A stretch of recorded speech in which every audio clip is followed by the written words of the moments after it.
velocity of finding his own purpose. It's evident in his writing, speaking, podcasting, and coaching. He helps overwhelmed people get their lives back. Steve is also the author of 2 Amazon bestsellers. The first one is From Pastor to Psych Ward, and the second is Sketching Your Breath. He lives in Birmingham, Alabama with his wife, Lindsay. And this is just one way. He lives in Birmingham with his wife, Lindsay, and their 2 children. So, welcome, Steve Austin. Thank you. Thank you, my friend. Hey, thanks for having me. How's everybody? Good. Gosh, I wish you people way in the back were not so far in the back. Okay. Y'all can be back row Baptist instead of Methodist if you want to. Yeah, they're a back row Methodist too? Okay, good. So let me give you just an idea of how this will look today. I'm going to do a part 1, and then we'll take about a 5-minute break, just because we're talking about issues that can sometimes be kind of heavy. Give you a 5-minute break, run to the potty, whatever you need to do, and come back, and then we'll continue. So the first part, we're going to talk about self-care and shame, and then part 2, we'll really get into the nitty-gritty of suicide prevention. So thank you so much for being here. This is great.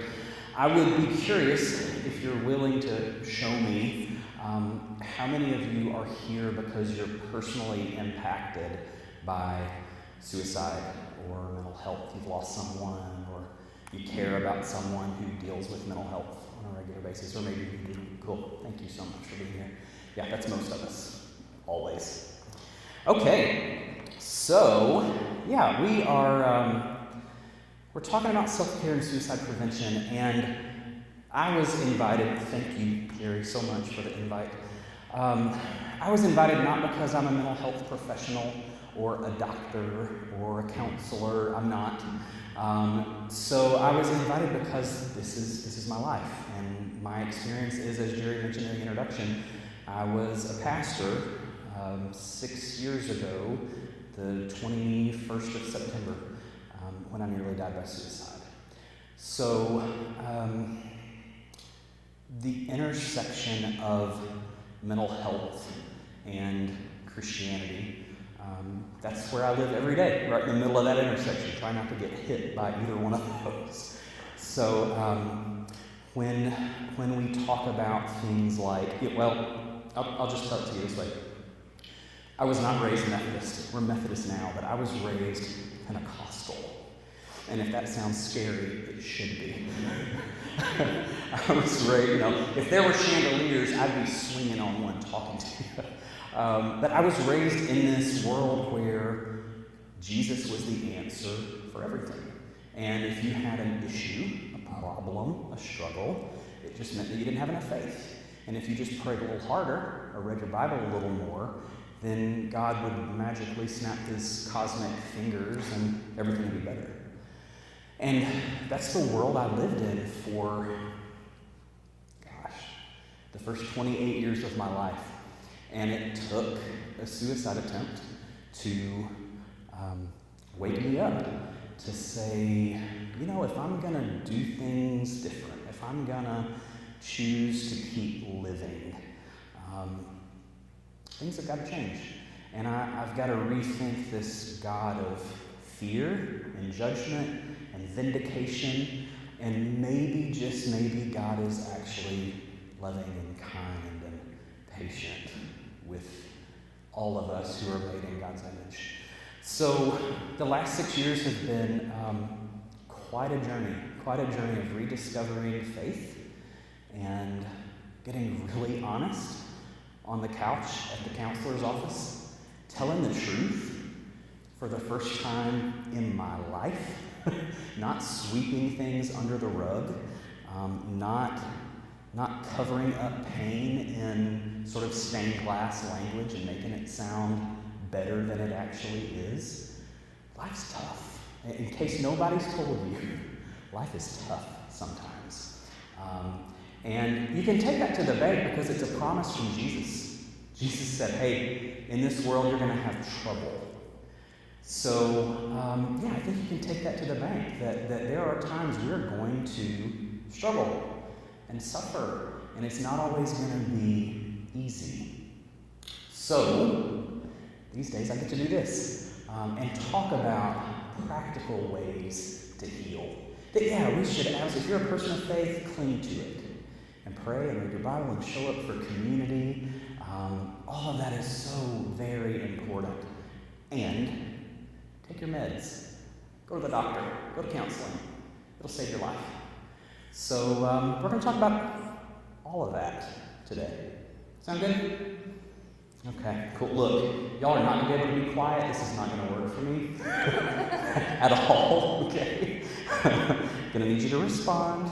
Going to have to talk. If you have a question as we go, there will be time at the end of the first session before we take our break, and at the very end, there will be time for questions. But if you got something pressing based on something I said that's not clear, or you just really want to know more, whatever, if you have a question, please raise your hand when we see you, and we'll talk about it. Okay? Okay. So let's do this. Let's dive into self-care. Jerry, will you help me for a second? You don't have a choice. I don't know if we have enough for everybody. I need everybody to have one of these and something to write with. I don't think we do. We probably need more. If you have something to write on, awesome. And if not, we've got stuff you can write on. And if you need a pen or a pencil, anybody? There are note cards in the pews. There are note cards in the pews. If you'll just leave a tithe or offering to cover the expense of that. No, I'm just kidding. Cool. Take one down, pass it around. Oh, that's not a good song to sing in church, is it? Never mind. Sorry. You invited me. That's Jerry Stallings at gmail.com. What was the name of the books again? So the first book is called From Pastor to a Psych Ward, and all of them are on Amazon, or they're for sale in the back there after we're done. So From Pastor to a Psych Ward is sort of my story. It's the lead up to the suicide attempt, and then about the first year of recovery afterward. And then the next book, which is also in the back, is called Self-Care for the Wounded Soul. And it is a 21-day self-care journal. So if you don't know really much about self-care, or you know a little something about it but you're not doing it, then there's 21 days of making self-care part of your daily life. And then my new book is not out yet. It comes out October 22nd, and it's called Catching Your Breath, The Sacred Journey from Chaos to Calm. And that book, I wrote it not specifically for people dealing with mental health. Certainly would be helpful, but it's for anybody who's ever felt stressed out, overwhelmed, just feeling like you're drowning, because the truth is, you don't have to have an official mental health diagnosis to feel like you're drowning. Plenty of us just feel completely overwhelmed. So that's that new book that's coming out. All right, so here's what I need you to do. On whatever you have to write on, draw as big of a circle as you can draw on that piece of paper. What we're doing is called the Wheel of Life. Anybody done the Wheel of Life before? Anybody know what I'm talking about? Yeah? Okay. So it'll be a little repeat for you. All right, I need you to turn that into basically a pizza. We're going to make 8 slices. So cross down the middle and then split each one of those. 8 sections. All right, we're going to label each section. So the first one is finances. If you don't have a whole lot of room, just put a dollar sign. Finances. The second one you can label as housing or living area, your living space.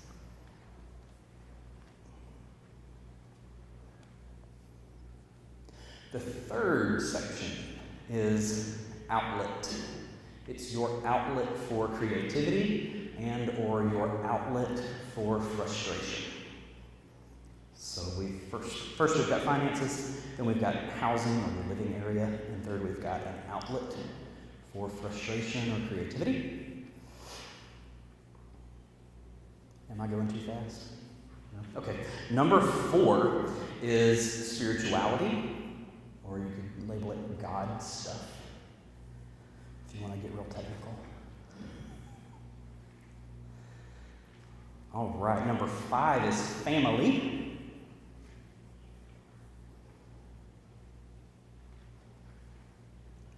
6 is friends or social life.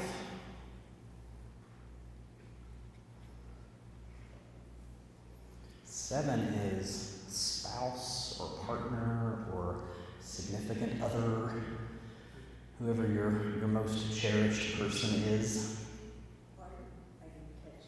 Whoever your person is, your spouse or your partner or whoever that would be for you. And then the last one, number 8, is health. And in health, we're going to include diet, exercise, health. We're going to include diet, exercise, and sleep. All 3 of those. So let me give you that rundown one more time. We got finances, housing, outlet for frustration and creativity, God stuff, family, friends, your significant other, romance, whatever you want to call that, and health. Everybody good? Okay. Here's what I want you to do. Each section, you're going to rate 1 to 10.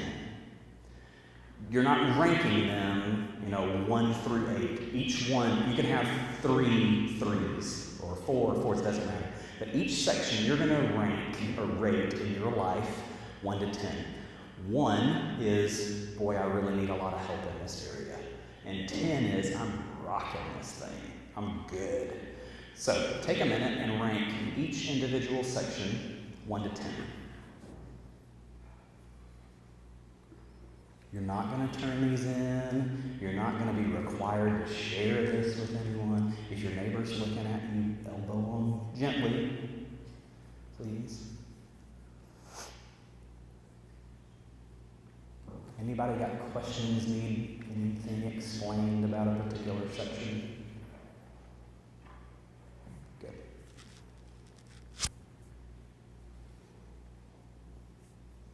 And I'm going to wait for you to look up to let me know that you're done.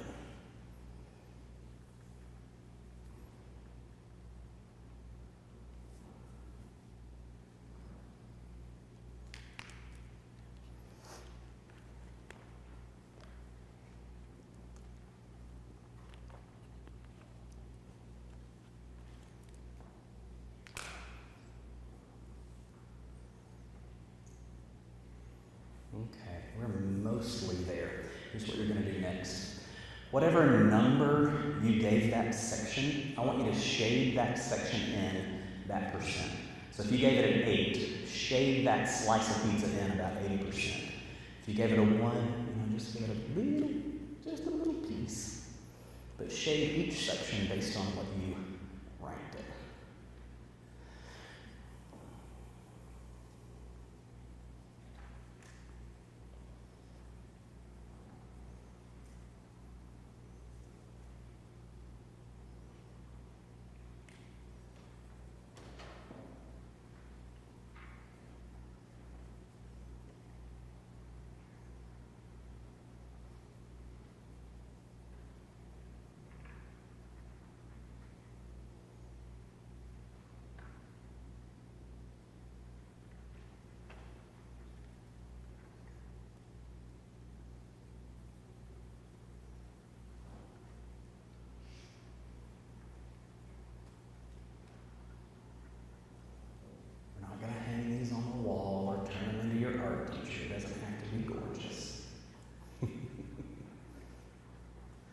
Okay, so if there is someone who is willing to share, I would love to know if there's a brave soul.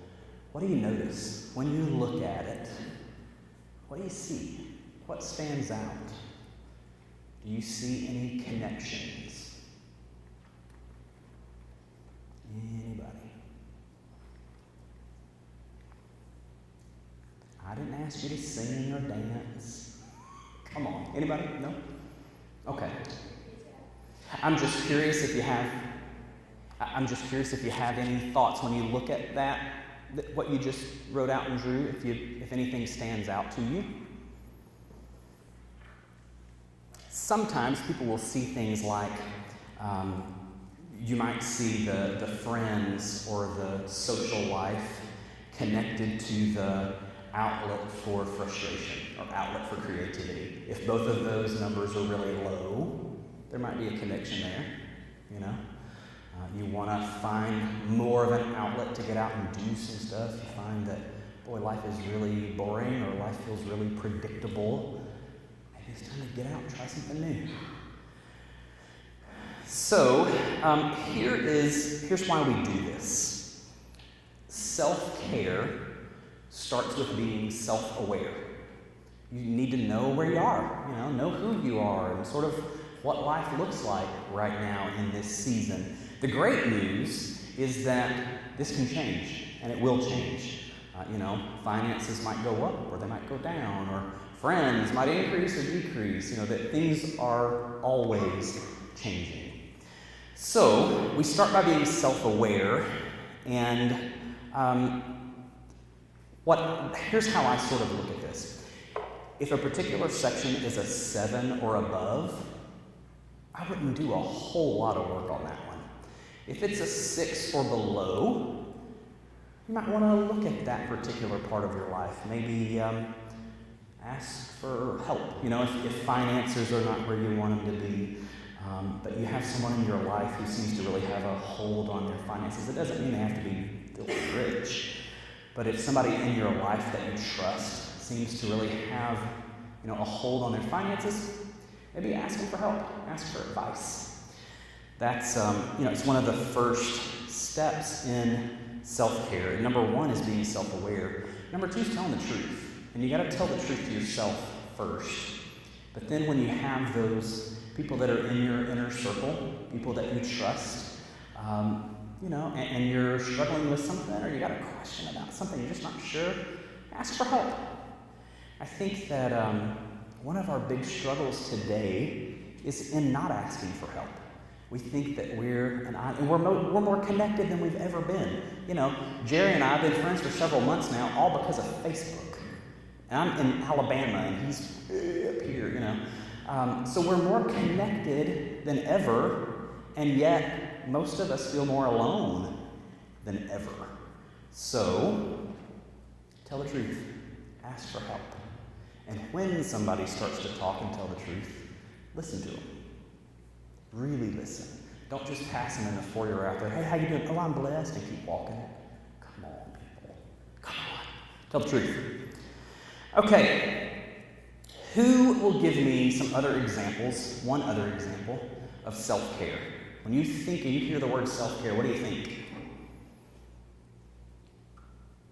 Relaxation. Say it again? Relaxation. Yes, sure. Like what? Like sitting on the beach. Oh, yeah. Not Okay. thinking about anything. I'll buy that. Sure. Who else?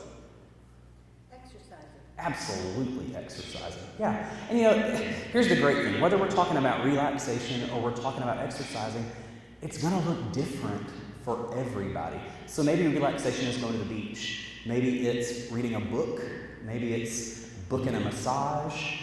Exercise could be 4 a.m. at the gym pumping iron. Or it could be water aerobics, or it could be a walk around the block after supper. Exercise looks different for everybody. So don't box yourself in and think, oh, it's got to look just like him or just like her. You figure out what works for you and do that. A couple more examples? Anybody? Self-care? Your favorite hobby? Your favorite hobby. Yeah, so this goes to that outlet for frustration, outlet for creativity. Maybe you're like my friend Sarah, who's going to die, but I even said her name in public, and you like to play the piano. Maybe that's your outlet. Yeah, whatever your hobby is. For me, it's writing. It could be fishing. So I'm not a big fisherman, but my dad is. And we went to the state park and went fishing just on the bank with the bobber. And we're just sitting waiting for the bobber, And I thought, man, This is mindfulness. You don't have to be Buddhist to practice mindfulness, but just sitting and being quiet and disconnecting, having no cell phone service really helps. But just sitting there and being present and waiting for that fish to bite, that's some great relaxation. So, a couple of other examples. I had going for a massage, so bonus points for you. Counseling, therapy, that's self-care.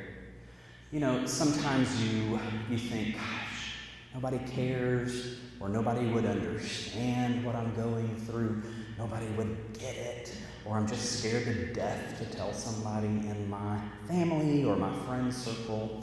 Then pay a professional. They're paid to care. And they're usually really good at what they do. So, my favorite, right after a massage, my favorite kind of self-care is counseling. Absolutely changed my life, saved my marriage. Huge proponent of counseling. Another one, and if there are bosses or supervisors in the room, you're probably not going to like this, but it's okay. Another great way to practice self-care is take a mental health day. You have my permission. give your boss my email. You have my permission to take a mental health day. You don't have to have a fever or be vomiting to take a sick day from work. If you are completely stressed to the max and you just can't possibly people today, take a mental health day. It's okay. It's actually really good, and I think you should do it. So there you go. All the supervisors just had a stroke sitting here. Oh my God, you didn't tell them that. Yeah, I did. You got it. Another huge one that most of us, self included, are not great at is boundaries. Boundaries save lives. So, a good friend of mine, Sue, bought a new lake house. And Sue is very outgoing. She's a people person. She's kind of that stereotypical grandma that she's gonna bring you a baked good and she's gonna check on you, and she's just that kind of warm personality that makes you feel safe and loved and all that. Well, her neighbor right next door, there's just this little half fence, not much higher than this, that separates their yard. And Sue would try to make small talk and get to know the neighbors, and it was very clear very quickly that the neighbors were not interested in getting to know Sue or her husband. And Sue calls them fence neighbors. They're fence neighbors. They're the kind of neighbors that you stand on the other side of the fence, you say, hey, how you doing? You're having a cup of coffee in the morning, and you keep going, but we're not building a relationship here. And it makes me laugh, but there are people in my life that are fence neighbors, and that's okay.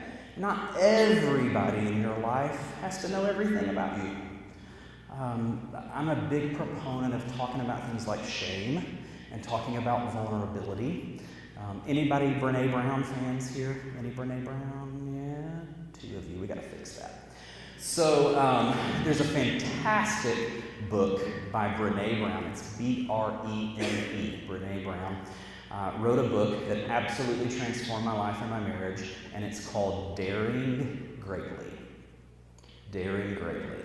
It is not a Christian book, but it is one of the most spiritual books I've ever read in my whole life. She's brilliant. She's a PhD, a researcher at University of Houston. Does that sound right? I think that's right. Anyway, she's in Texas. She says y'all, just like me.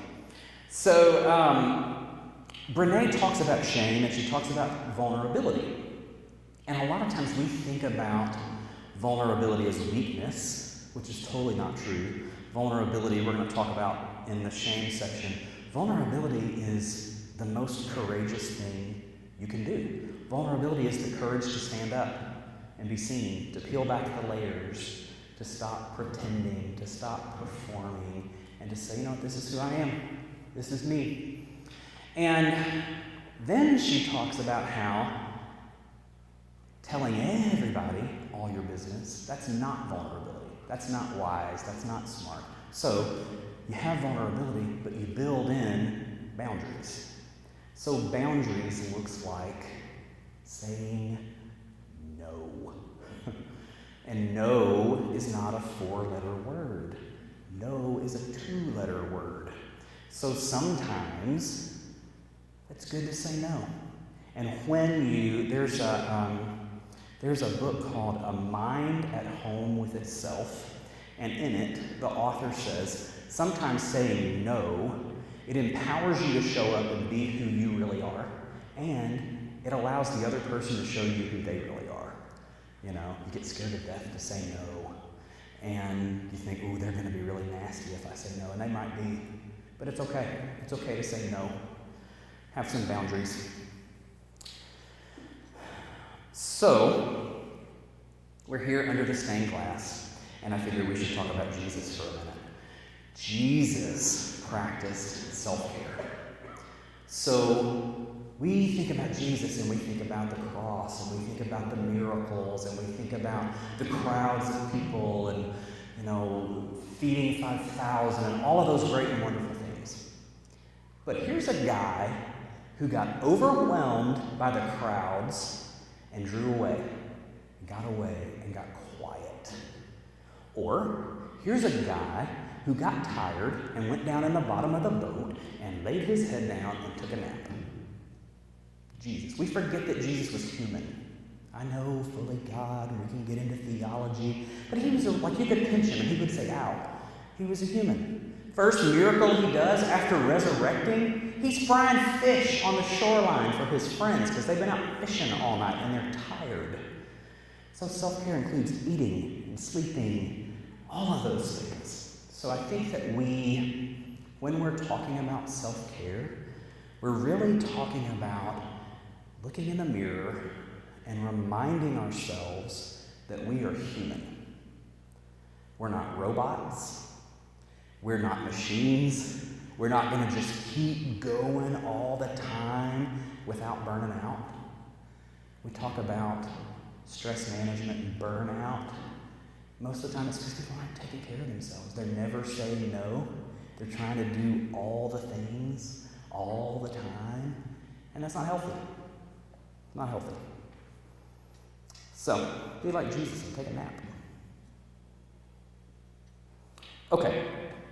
What time is it? Oh, we're good. We're just rocking right along. So, let me tell you about my papaw. Do y'all have papaws in Ohio? We got papaws in Alabama. I got papaws? Okay. Well, my papaw was my great-granddad. And when I was a little boy, they lived a rock's throw from the railroad track. And we would get in my papaw's old Isuzu pickup truck. It was a white pickup truck and it had brown interior. And we would ride down to the railroad track and it would take us like a minute. I mean, they were just right there.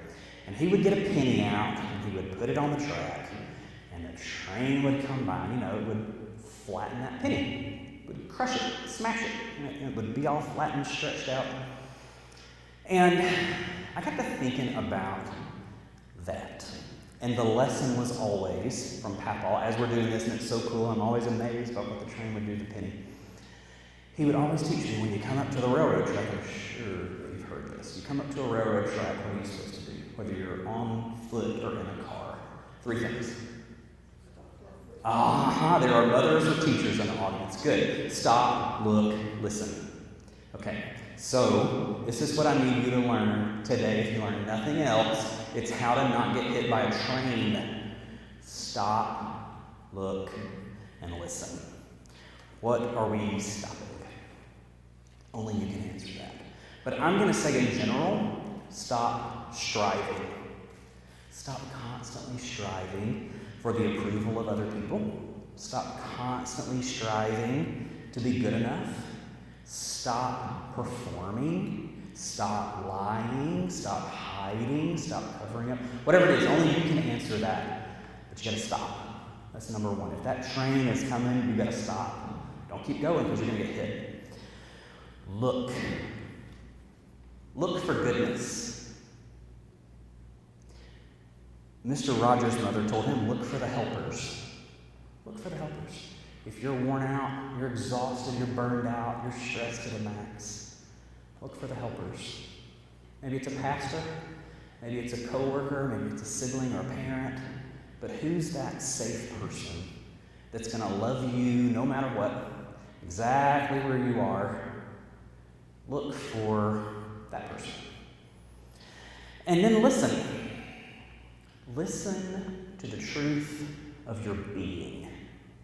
When's the last time you got really still, really quiet, and you just listened? It's really awkward when it gets quiet like that, right? I love it. So, listen, maybe that means prayer. Maybe it means contemplative prayer. It could mean meditation. There are a couple of wonderful apps. If you're a smartphone person, there's an app called Calm, C-A-L-M, Calm, and it is guided meditation. It'll take you through breathing exercises if you're just totally stressed out, or if you want to start your day with little breathing. There's an app called Calm. There's one called Headspace. There's, oh gosh, what's the one all our friends talk about all the time, Jerry? Insight Timer.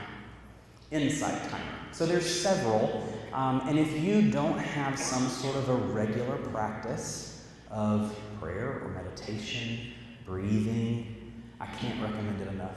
I try to start my day, it's not long, 5 to 10 minutes every day of just breathing, of just reminding myself that I'm here, right?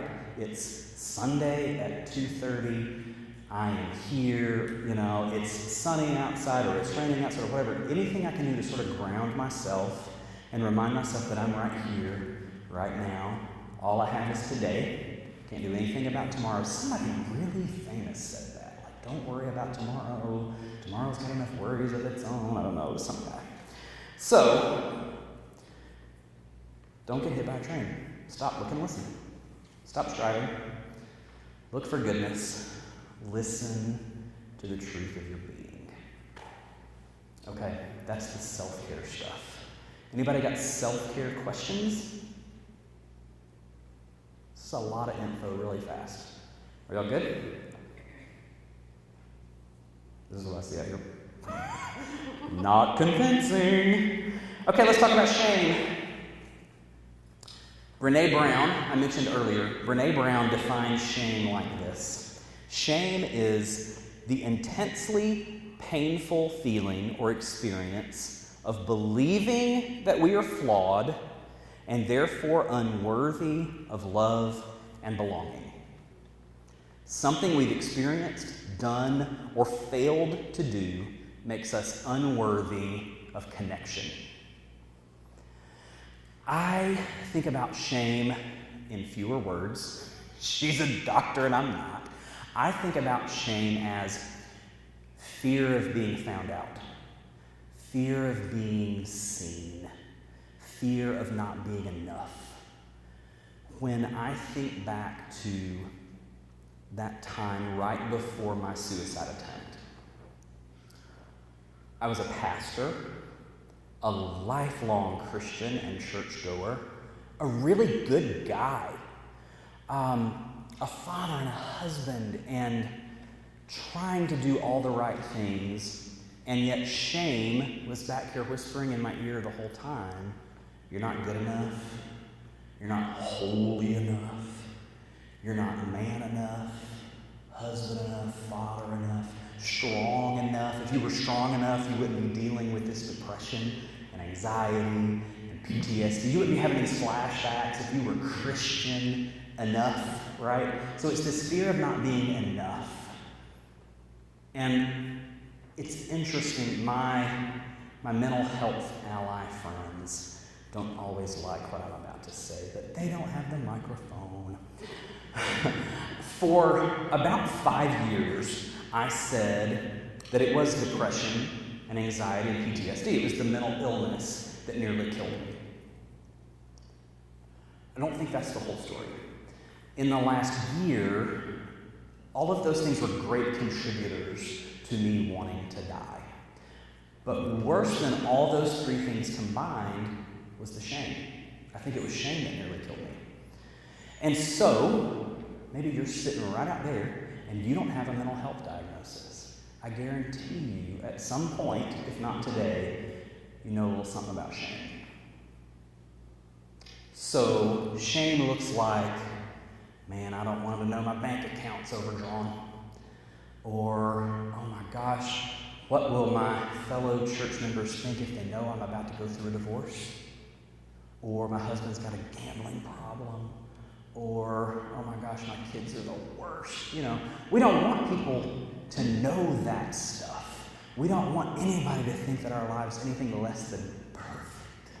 Right? And Jesus is my best friend sitting right next to me, and I'm just walking through a field of daisies. Yeah, right. Whatever. Probably not. So, here's what we do. Well, let me give you this. So you got the shame definition. Let me give you the vulnerability definition. Vulnerability, according to Bryan Brown, is uncertainty, risk, and emotional exposure. So, let me tell you about emotional exposure. You're welcome. You're going to love this.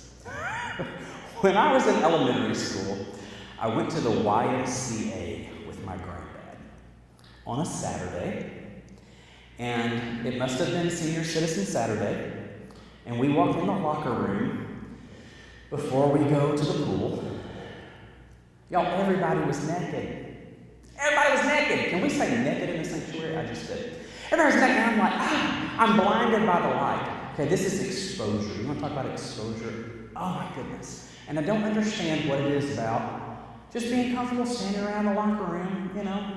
Can you just put a towel on? That's what I wanted to say. I'm in 5th grade. I need you to wear a towel, please, in the locker room. So, when we talk about vulnerability, we're talking about getting naked.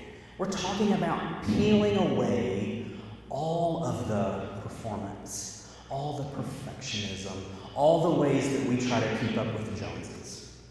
And just say, you know what, here I am. I got nothing to hide. This is who I am. I don't have it all together. I don't have all the answers. I don't have it figured out. I've blown it. I've totally messed up, right? I've dropped the ball. I've hurt people. I've made people angry. I'm not perfect. That's what vulnerability is about. So, vulnerability is the courage to show up and be seen. That's what it's all about. The courage to show up and be seen. I'm sure y'all say naked in Ohio. We say naked. N-E-K-K-I-D. You're welcome. Okay, so while we're talking about shame and perfection, let's talk about social media. I use social media all day, every day. Who else does? Anybody else on social media? A lot, right? Okay, so I'm with you. So hear me, I'm with you. My goal is not to bash you. I am right there. Everything I do in my business is social media. But I think social media is one of the greatest contributors to our shame today. And here's why. I post the picture of my new house, my new dog, my new fiance, my new car, my new job, all the bright, shiny, pretty things. That's what I post on social media most of the time, right? And so you have the ability, if you're not thinking clearly, or maybe you're not healthy, or maybe you're feeling a little insecure, you might assume that my life is just perfect. New house, new car, new wife, new job, new dog, all the pretty things. So you compare what you know about yourself to what you don't know about me. Because I don't know that you cry in the shower so nobody will hear you. Or that you drive the long way home so that you can get and yell at God for a few more minutes, right? I don't know those things about you, but you know those things about yourself. And so we have this tendency to compare our insides with what everybody else is presenting on the outside, And we think, I'm never going to be like, I'm never going to have the new house, the new car, my dog's on mud.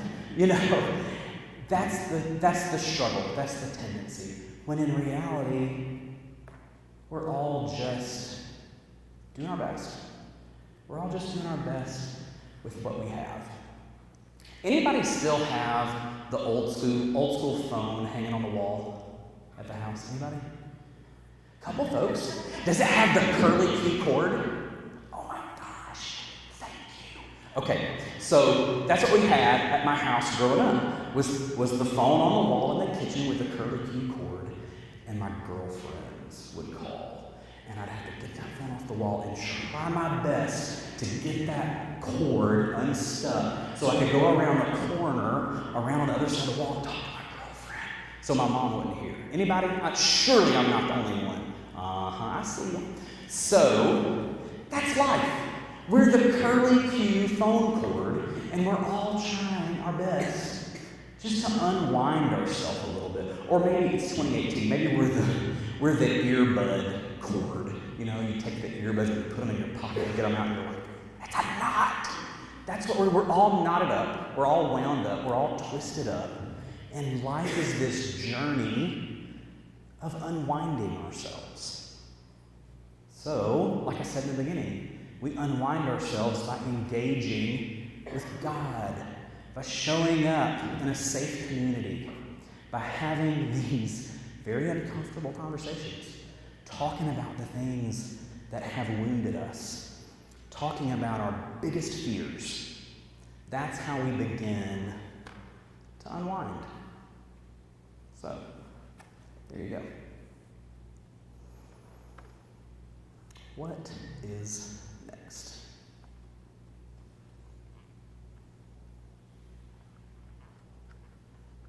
Okay. So, who's here who maybe doesn't necessarily deal with a mental health diagnosis, but you live with or love someone who deals with it on a regular basis? Yeah? Okay. Yeah, several of you. Okay, thank you. So, the question I get a lot is, how do I love them well? How do I show up for them well? How do I serve them well? It's my spouse, it's my child, it's my sibling, it's my coworker, whoever. How do I don't know what it's like to live in their world, so what do? Here's what I think about. Y'all remember doing, surely you did this, the relay race in school, and you got the egg on the spoon, and you got to go to the other side and get the other person, and they got to walk back. You remember that? Yeah, a couple of you? That's what it's like, dealing with someone in crisis mode.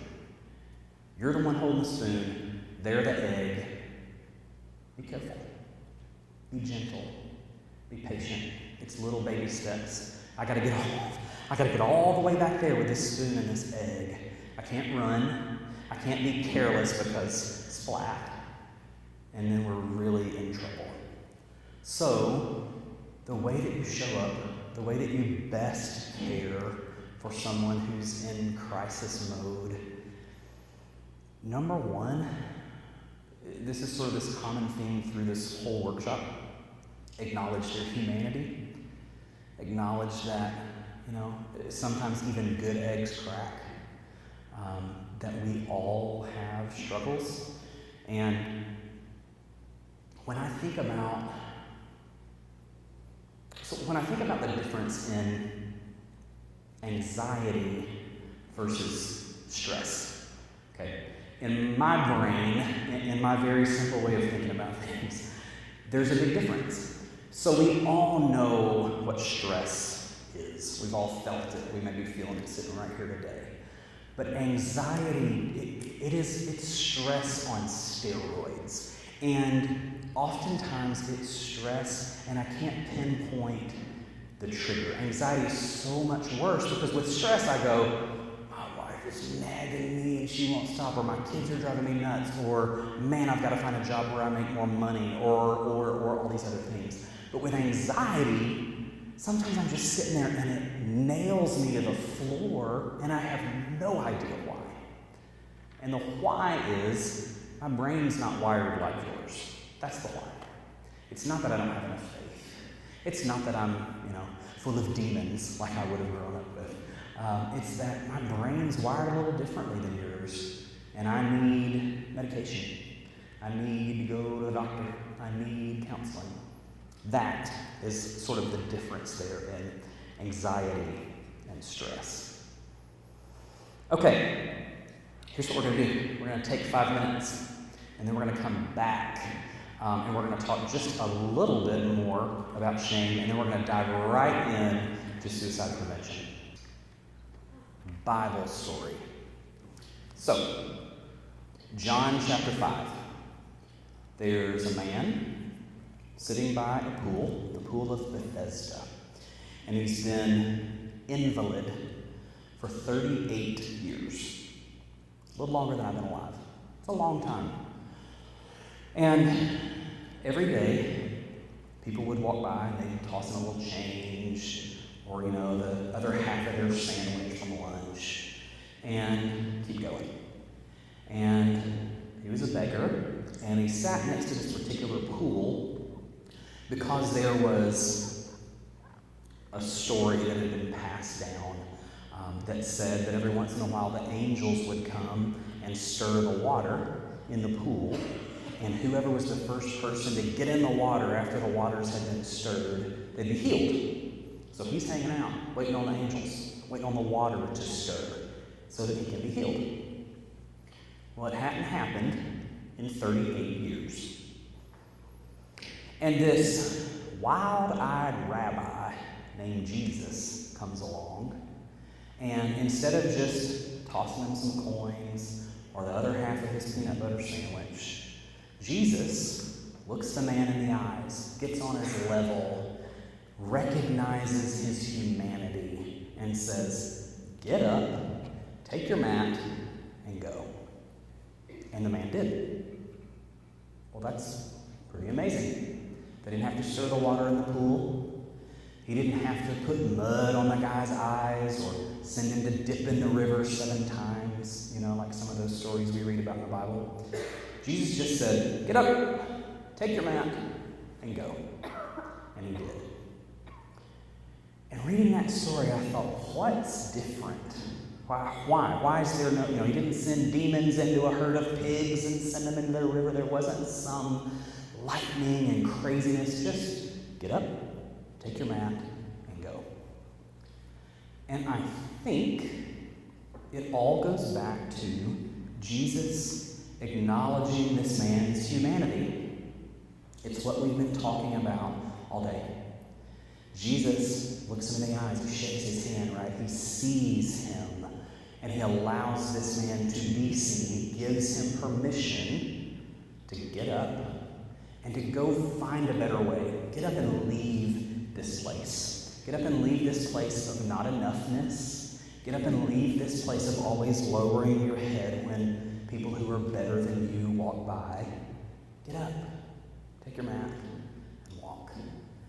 He gave him permission to be human. And I think that's what most of us are desperate for, if we're honest.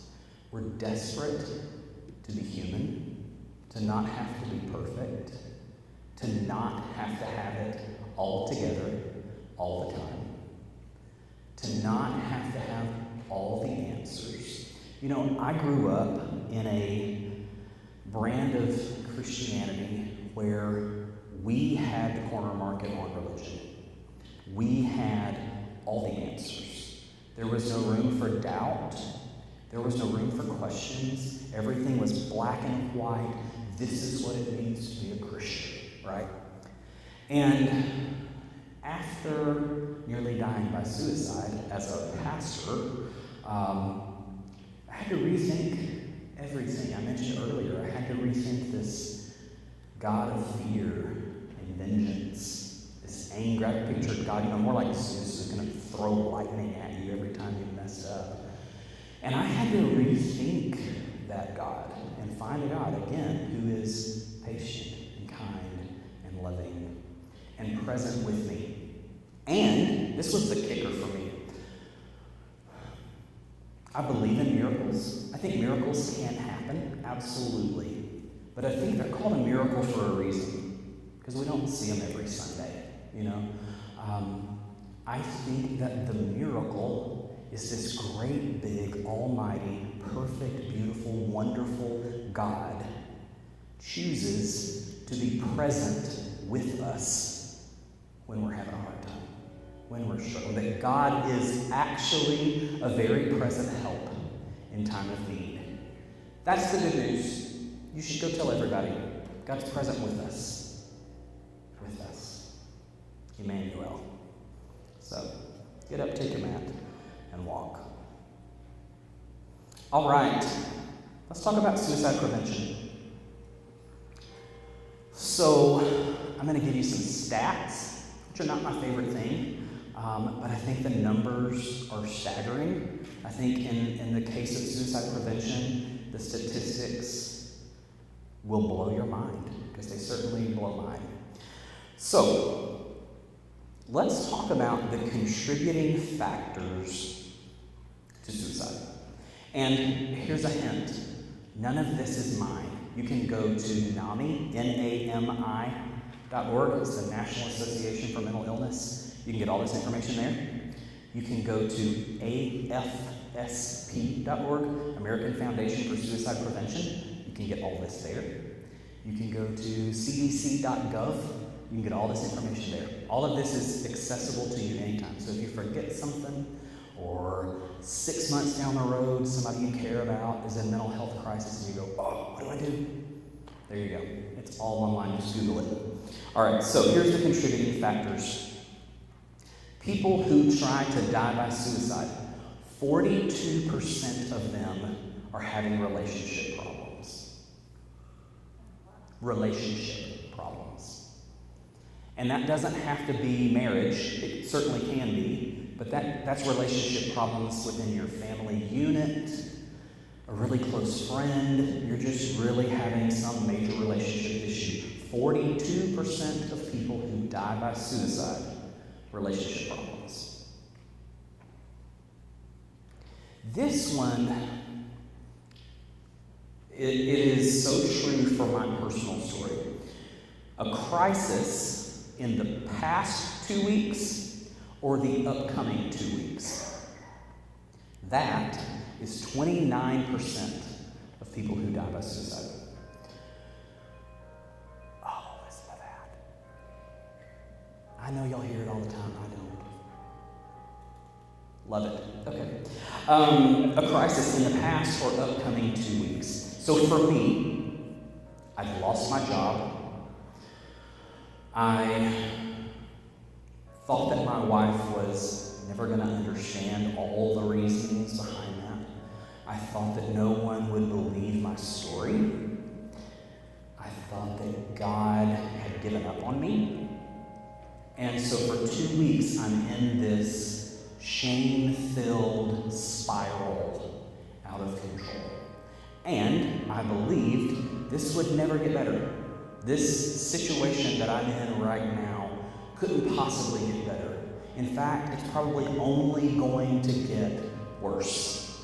And that's the person in mental health crisis. They say, man, I've just lived through the worst thing ever, or I'm about to live through the worst thing ever. And I'm so full of fear, I'm so full of shame, that I would rather die than deal with whatever this event is. So 2 weeks prior, 2 weeks in the future, 29%. Problematic substance abuse, 28%. 28% substance abuse. So, let me give you a stat. In 2016, 142,000 people died by diseases of despair. Diseases of despair are 3 things: suicide, alcohol abuse, drug abuse. 142,000 people in the United States died in 2016 from those three things. So it's a big deal. Physical health problem, 22%. I've just been diagnosed with some terrible, horrible chronic illness, or stage 4 cancer, or something that I think whatever I'm about to have to live through is going to be horrible for my health, and I don't want to do that to myself. And just as often, I don't want to do that to my family. I don't want my family to have to care for me for the next 20 years. I think maybe it'd just be better if I disappear. That's 22%. Job or financial problem, 16%. A criminal legal problem, 9%. And a loss of housing, 4%. So those are all the biggies. Those are all the big reasons why somebody might try to die by suicide. Okay, 12 warning signs. 12 things to look for. You see one of these, it's probably a red flag. You see 2 or 3 of these, boy, something is pretty certainly going on in that person's life. Here they are. Number 1, feeling like a burden. Feeling like a burden. Feeling like a burden. So, think about those statistics we just read. I've lost my housing, and I'm going to have to move back in with mom. Oh my gosh, I don't want to have to be a burden on my mother, right? Or my sibling, or my best friend. Financial problems, all those things. Anything that would cause you to feel like a burden. Being isolated. So, my story. I'd lost my job. I had landed a contract job out of town about 2 hours from home, and I was living in a hotel for 2 weeks, full of shame, full of fear, had never been told that I should go to counseling. I'm in total mental health crisis, and I'm all by myself in a hotel room every night for 2 weeks. Worst idea ever. So loneliness, isolation, despair, that's a deadly cocktail. You know somebody that's depressed and they're alone all the time? It's like the worst thing ever. Don't leave your people alone. Increased anxiety. Again, we're looking for combinations of these. One of these, I mean, it could be really bad, but you get 2, 3, 4 of these together, it's really serious. Feeling trapped or in unbearable pain. That can be physical pain, emotional pain, mental distress. If I just feel trapped, again, you go back to my story, this is never going to get better. I couldn't possibly tell you all the things I'm dealing with because you would not care. You would not believe me. You would not help me. When we start thinking like that and we feel stuck, bad news. Increased substance abuse. You notice somebody that you care about is drinking a whole lot more. Or my grandma would say drugging. If they drug a whole lot more, drugging, then yeah, you probably should check and see what's going on with them. Ask, you okay? Everything all right? Ask them. Looking for ways to access lethal means. So Tommy's never owned a gun, and all of a sudden, he's Googling how to buy a gun in Bryan, Ohio. Why are you buying a gun? You gonna become a hunter? Nah, I'm just looking for a pistol.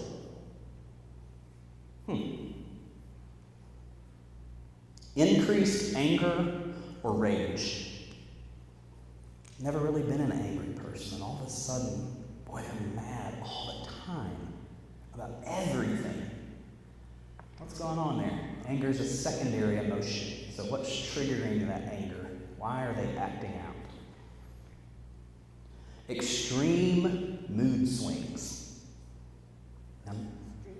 Mood swings. So we're not talking about a bad day. Everybody's entitled to a bad day. Everybody's entitled to a bad week. But I'm talking these giant mood swings. Probably something to take note of. Expressing hopelessness.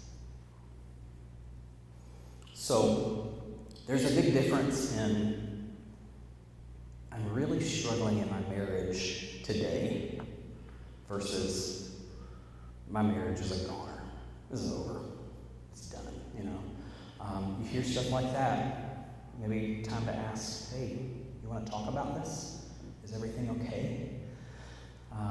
Man, I hate my life. Things to listen for. This just sucks. Start asking for questions. Start asking for details. Somebody's sleeping too little or sleeping all the time. So, when my first child was born, my little boy Ben is now 7, and when he was born, for the first 2 weeks, my wife didn't sleep almost at all. And I don't mean she slept 3 hours a night. I mean she almost didn't sleep at all. And she wound up on the psych ward. She completely lost it, disconnected from reality. Sleep deprivation. You know, it's why we use it when we're torturing prisoners of war. Sleep deprivation is a real thing, and it will make you lose your mind. So if you know somebody who's never sleeping, and you see some of these other factors, you better check on them. And then just the opposite is true. They're not showing up for work, or school, or church, because they're in the bed all the time. Why are you not getting out of bed? What's going on? Talking or... Yes, sir? I had a roommate once who only needed about 3 hours sleep a night. Wow. That's what he needed. So, and what? Keep up with it. Almost killed me. I tried to keep up with it. Right.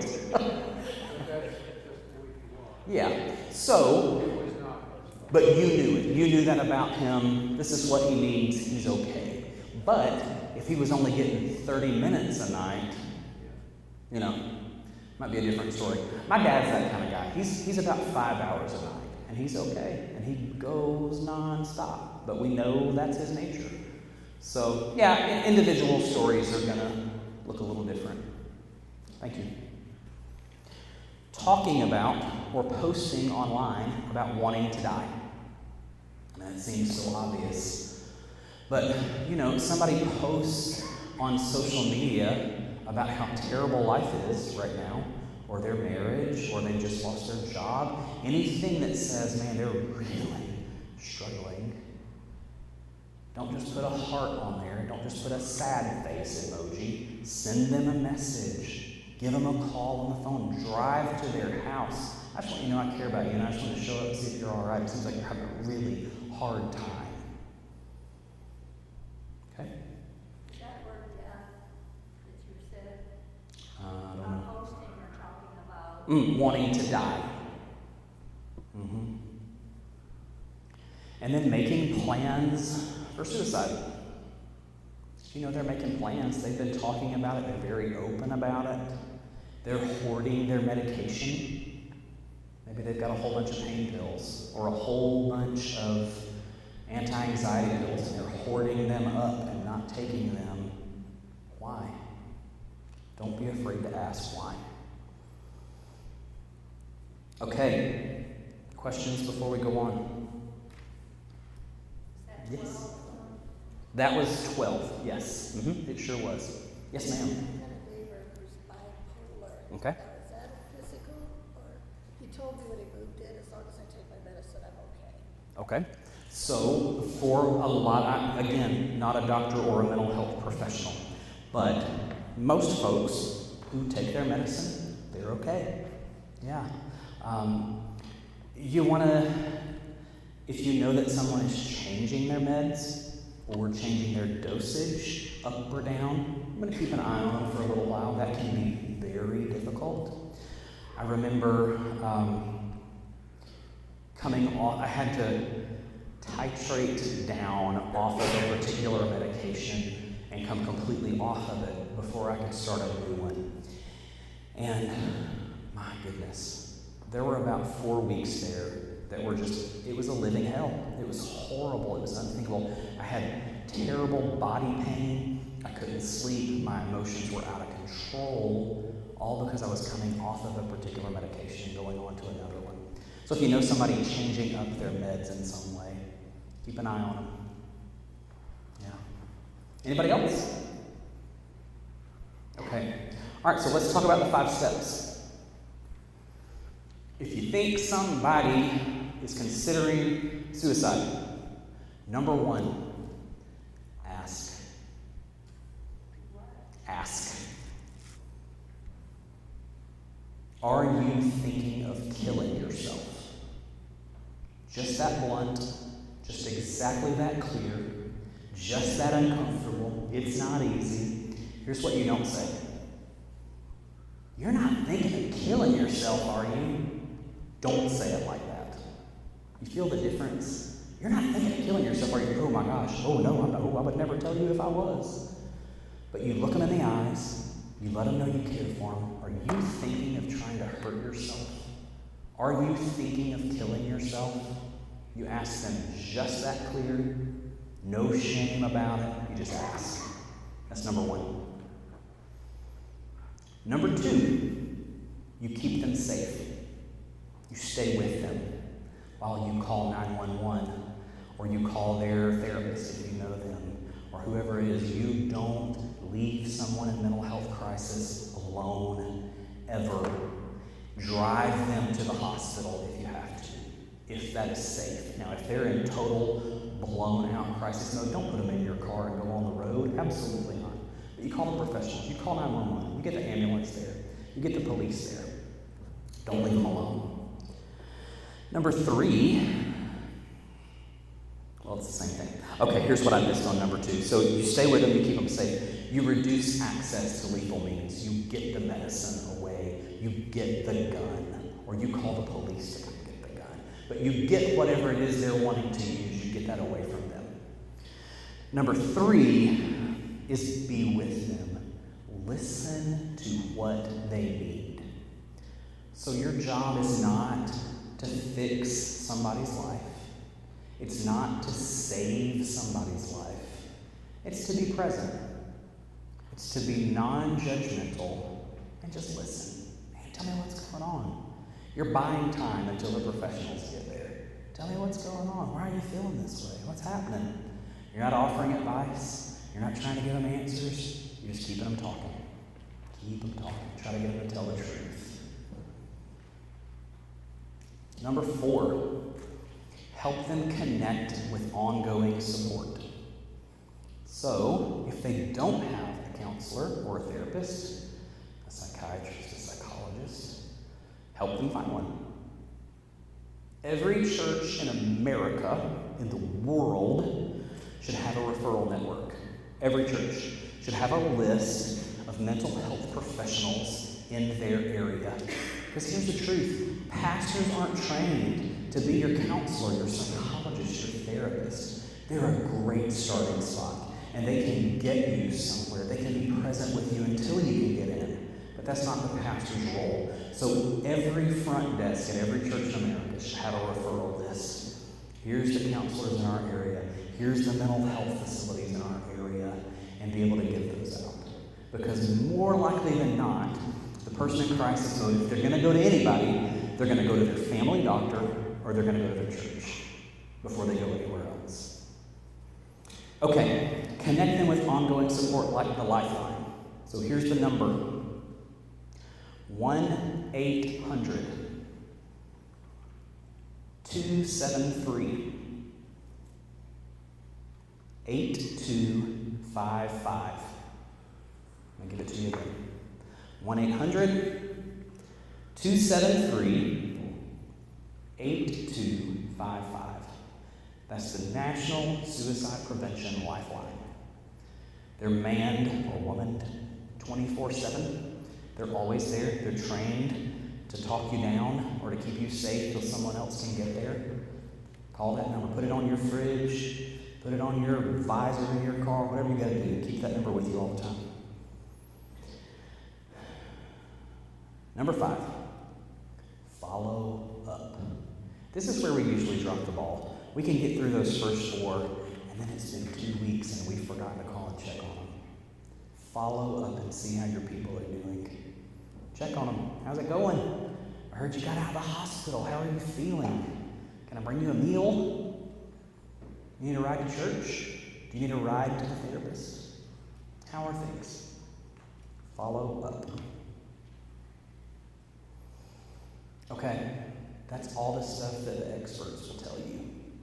Can I tell you 3 more things from a non-expert? Okay. You forget all that stuff, you can't remember, oh my gosh, I'm in crisis mode, I can't remember. Here's the biggest thing I can tell you. They have a job, the person in mental health crisis has a job to do, and so do you. Their job is to tell the truth. So I can't help you if I don't know. So you've got to tell me, I need help. I'm not okay. I want to die. They have to tell the truth first. But we have to listen. It's the most important thing. Tell the truth, listen. So, sometimes they're not going to say, no, I'm going to call you up, hey, Josh, I just want to let you know I want to die. Probably not going to be that easy. So you listen for the pain beneath the words. They start talking, you start picking up on things. Man, my marriage is really on the rocks right now. Or, gosh, I just bounced another check. You know, whatever it is, ask the curious questions. Ask the uncomfortable questions. You want to talk about it? What's going on? Tell me more. Is everything okay? Do you want to kill yourself? Again, most important question you can ask. Ask the uncomfortable question. Now, your question is, oh my gosh, but what if I'm wrong? Get over it. What if you're wrong? Thank God the person you love doesn't want to die. Awesome. So you're a little embarrassed? You got it wrong? Worst case scenario, they're humiliated and they don't want to talk to you ever again. But they're still alive and you've done your job. So they have to tell the truth. You have to listen, and then you have to be able to act on it. That's it. Tell the truth, listen, act on it. You got to do something about it. That's it. Those are the 3 steps. I'm going to leave you with a quote before I open up for final questions.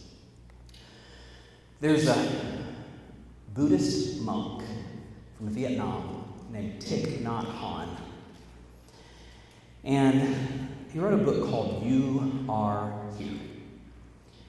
And you know, when we talk about mental health, when I think about my very worst day or my very worst weeks 6 years ago, that was walking through a living hell.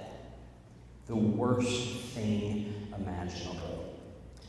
And we do a real good job in most of our churches in talking about heaven and hell as something that happens after you die. Right? You die, you're going up or you're going down. It's going to be cool, there's going to be air conditioning, or it's going to be really hot. Hell is something that happens after you die. Not true. Heaven and hell happen right here, right now, too. So you can absolutely be walking through a living hell and showing up and sitting in that pew every Sunday.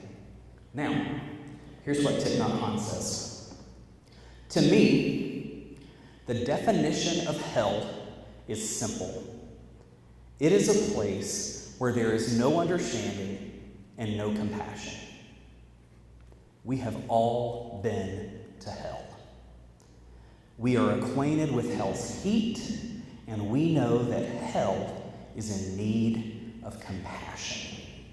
If there is compassion, then hell ceases to be hell. So, you're sitting out there and you're not a mental health professional. You've not been to school for this. You don't have a PowerPoint typed up. And you go, man, I don't really know what I'm doing. Treat everyone you meet with compassion and understanding. That's it. Just treat everyone with kindness. Just treat everyone with love, because we never know what our neighbor or the person in Sunday school with us, we never know what they're going through. And suicide impacts grandmas and grandpas and 9-year-olds, 12-year-olds. Every age on the spectrum, it is becoming younger and younger and older.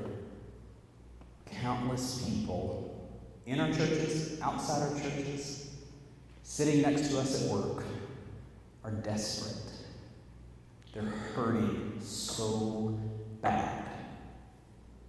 And all we have to do is look them in the eye, hold their hand, give them a hug, listen to them. That's all we got to do. Just show up and be a decent, kind person. All right, who's got questions?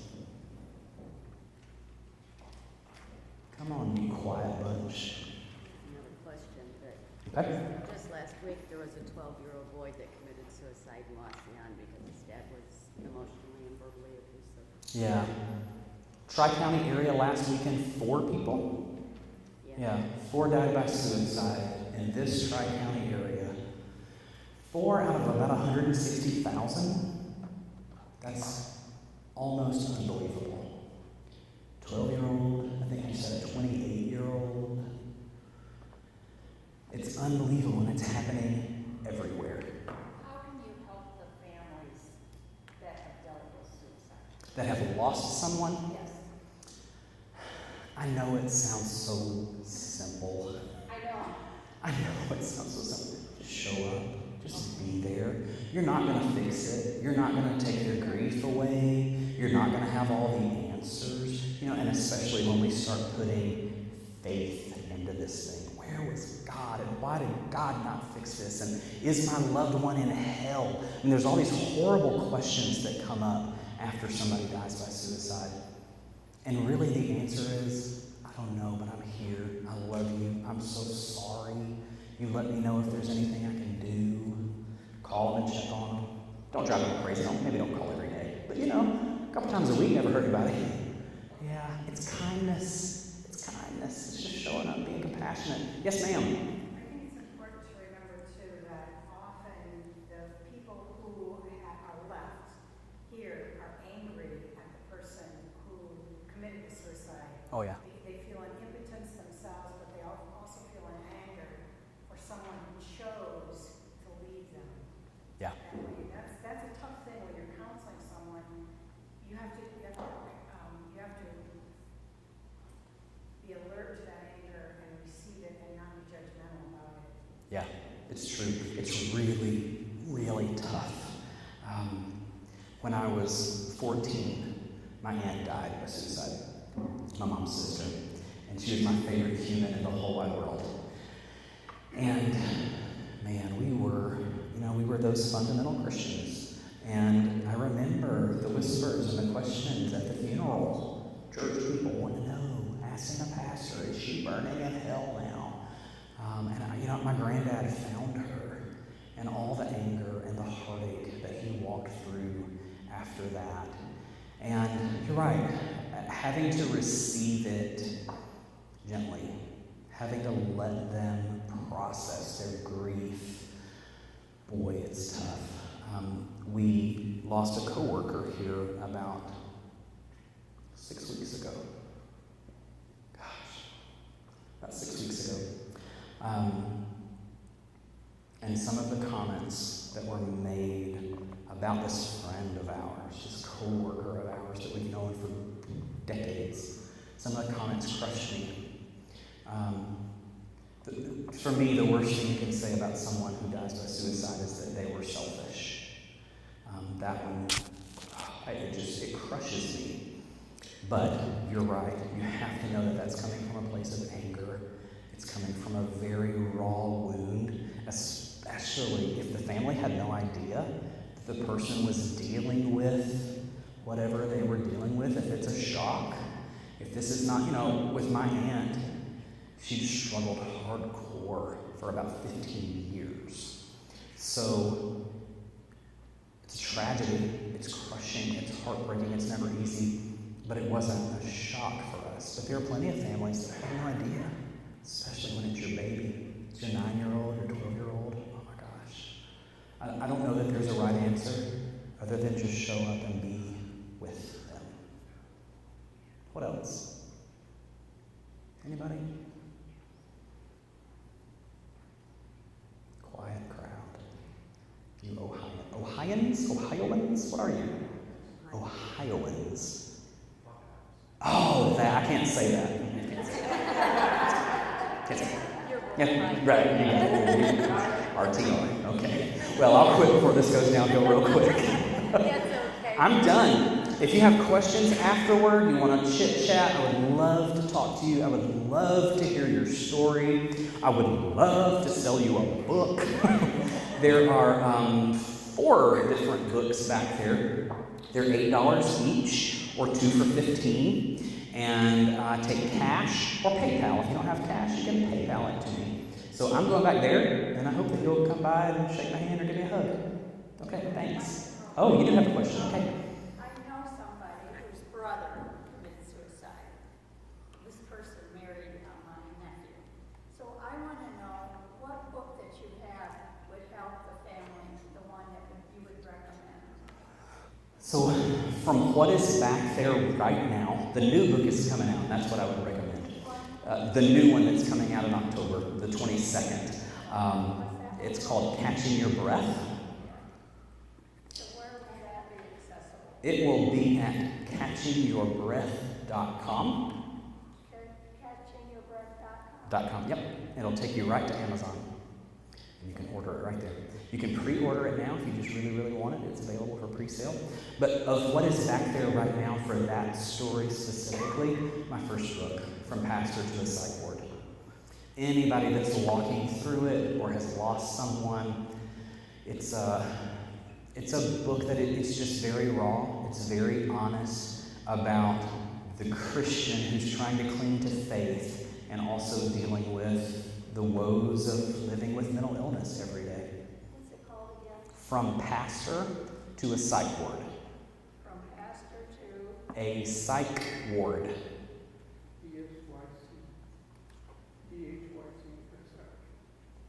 Okay, anybody else? Y'all are wonderful. Thank you for being here. Thank you.